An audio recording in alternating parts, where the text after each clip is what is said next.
আমাদের ভবিষ্যৎ ও স্বপ্নকে বাস্তবায়িত করতে হলে আমাদের ঈগল হতে হবে।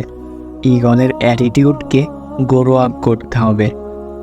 কিন্তু কেন আমাদের চারপাশে ময়ূর, কোকিল, পায়রা, কাক, ঘুঘুয়ের মতো এত সুন্দর পাখি থাকতে ঈগল হতে হবে কেন?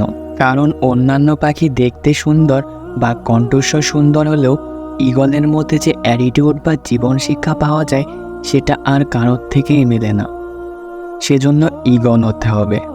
আজ আমি তোমাদের এমন 5টি পয়েন্ট জানাতে চলেছি যা প্রত্যেকটা মানুষের একটি ঈগলের কাছ থেকে শেখা উচিত। জীবনের সব থেকে বড় শিক্ষা রয়েছে এই 5টি পয়েন্টে। First lesson, eagle fly alone. Eagle একাই আকাশে ওড়ে এবং বাকি অন্যান্য পাখিদের তুলনায় সব থেকে উপরে ওড়ে। এজন্য ঈগলকে পাখিদের রাজা বলা হয়। ঈগল একাই উড়বে, কিন্তু কখনো অন্যান্য পাখিদের সাথে উড়বে না।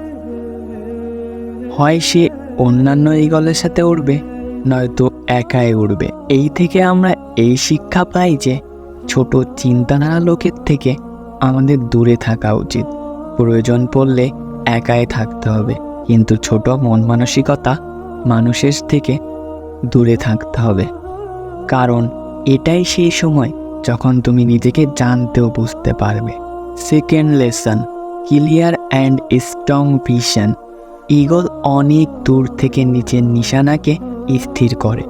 ঈগল 5 কিলোমিটার দূর থেকে নিজের শিকারকে দেখতে পায় এবং রাস্তায় যতই বাধা আসুক না কেন ঈগল সব প্রতিকূলতা কাটিয়ে নিজের লক্ষ্যে পৌঁছায়।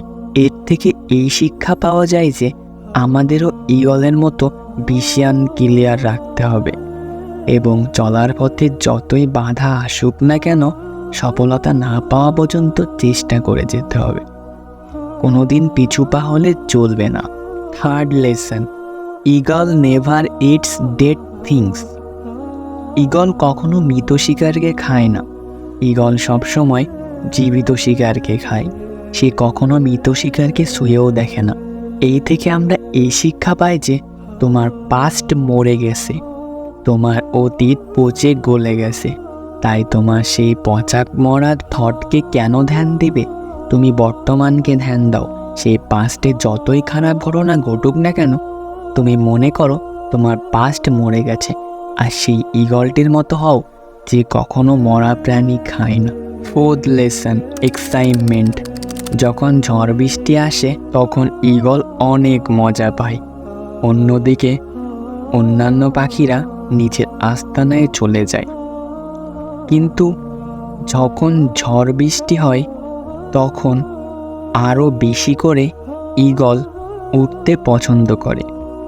এই থেকে আমরা এই শিক্ষা পাই যে আমাদের জীবনে প্রতিকূলতা ঝড় বৃষ্টির মতো আসতে পারে, কিন্তু এই জন্য আমরা ভয় পেয়ে যদি ঘরের ভিতরে বসে থাকি তাহলে হয়তো সফলতা একটা স্বপ্নই থেকে যাবে।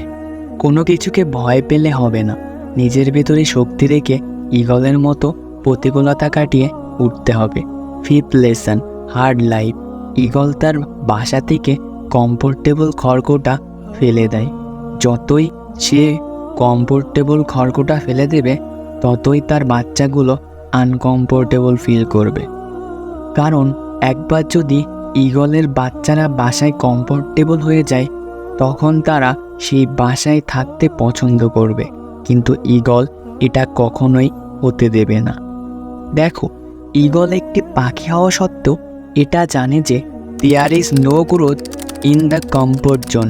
কিন্তু আমরা মানুষ হওয়া সত্ত্বেও বহু লোক এই কথাটি বুঝতে পারি না।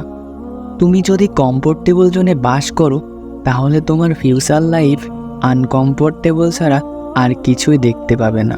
আজকে এখানেই সমাপ্তি। ভিডিওটা যদি ভালো লাগে অবশ্যই আমাদের সাথে থাকবে। ধন্যবাদ সবাইকে।